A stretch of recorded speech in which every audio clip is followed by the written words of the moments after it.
So the other day I was walking and I noticed this tape machine in the dumpster. So naturally I picked it up, brought it back to my workshop to see if I could get it to work. Let's clear some room here. Now at first glance nothing looked wrong with it. It was just really dirty. So I got some paper towels and gave it a rub down. Gross. So I was really excited to find this because I've been wanting to record onto tape for a while, and this thing looks sick. I mean, that wood cabinet, oh, amazing. I wasn't sure if I'd be able to do that here though because, well, we'll get there later. For now, I'm just gonna wipe it down, make it look nice, and try to hook it up to my mixer to see if I could get any output.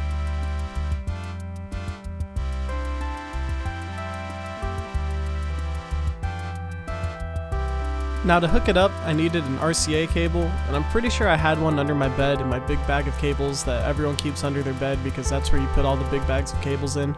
And yeah, sure enough, there it was. Got my RCA cable. Now to hook it up. It's really exciting because I got to plug in a tape machine into the tape in input on my mixer. I've never done that before. Cool milestone.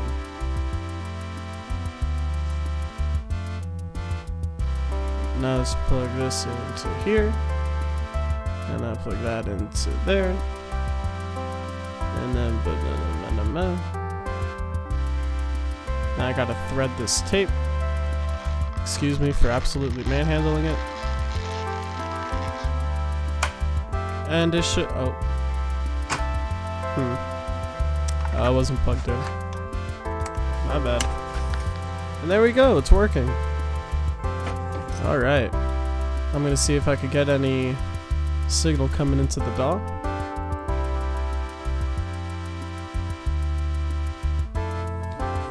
And I wasn't getting anything, so I decided to mess with it, and then things got bad. Yeah, the tape snapped. At this point I was kind of overwhelmed. So I decided to go for a run to clear my head. Now on the run, I remembered that you could fix tape with Scotch tape, so I ran to Staples and grabbed some Scotch tape. Now we're back. So I don't know if you can see it there, but there's a little crack. I did my best to line it up right and put some tape over it. Once the tape's on, all I gotta do is cut off the remainder and you should be good to go. Just watch your fingers. So this isn't the best method to go about this, but I found it on the side of the road. I don't really care. And it sounded fine later, but yeah. Alright, so I got it all threaded up again. I'm gonna try to turn it on very cautiously this time.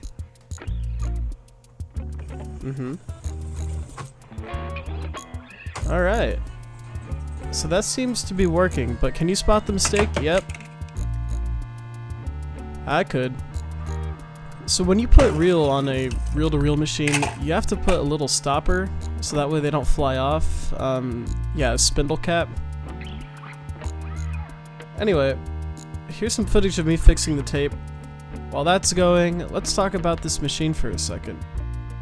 So this came out in 1961, and I guess it was meant as like a prosumer hi-fi piece of equipment. As you can see in that picture, it didn't come with that box, so someone probably custom made it.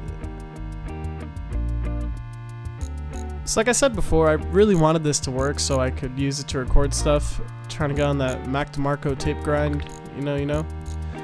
But yeah, love making music. All the music you hear on this channel is by me. I was hoping to make some more of it. I think it's real fun. But in order to do that, I would need this amp right here that came out with this tape machine and is very hard to find because a certain someone by the name of Kevin Parker uses it to get his vocal distortion. So now they retail for like $700 on Reverb, which is kind of annoying, but it's whatever. I think I'm gonna try repurposing another old amp to see if I could record with that. Only thing is I'd need to make a bias oscillator for the erase head, which might be annoying. If you have any suggestions or tips, let me know in the comments. But for now, tape machine works. I use some Blu Tack to keep the reels in place. And that's it. Thanks for watching.